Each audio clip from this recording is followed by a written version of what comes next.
অনুরাগের ছোঁয়া ফ্যানদের জন্য সবচেয়ে বড় খারাপ খবর, স্টার জলসার এই মুহূর্তের সবচেয়ে পুরনো ধারাবাহিক অনুরাগের ছোঁয়া ধারাবাহিকে প্রধান ভূমিকায় দেখা যাচ্ছে অভিনেতা দিব্যজ্যোতি দত্ত এবং অভিনেত্রী স্বস্তিকা ঘোষকে।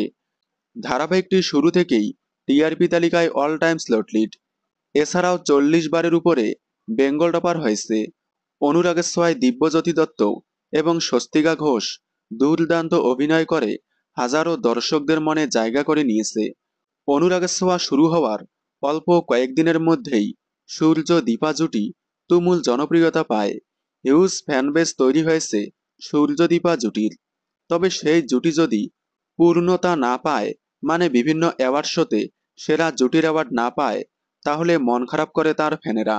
যেমন প্রতিবারের মতো এবারও হয়ে গেল টিভি9 বাংলার ঘরের বাইস্কোপ অ্যাওয়ার্ড, যেখানে সেরা জুটি অ্যাওয়ার্ড পেয়েছে কথা ধারাবাহিক থেকে কথা এভি, এবং সেরা জুটি জুরি আকাশ কুসুম ধারাবাহিক থেকে ডালি রক্তিম, সেরা ধারাবাহিক জগদ্ধাত্রী, সেরা ধারাবাহিক জুরি গীতা এলএলবি, সেরা নায়িকা গীতা, সেরা নায়িকা জুরি ফুলকি, সেরা নায়ক এভি, সেরা নায়ক জুরি অনিকেত।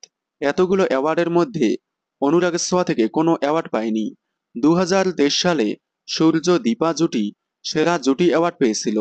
এবছর টিভি9 বাংলা থেকে একটা অ্যাওয়ার্ডও পায়নি। এছাড়াও 2023 সালে সেরা খলনায়িকা হয়েছিল মিশকা।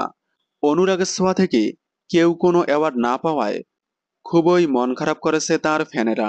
আপনারা কতটা মন খারাপ করেছেন কমেন্টে জানাবেন।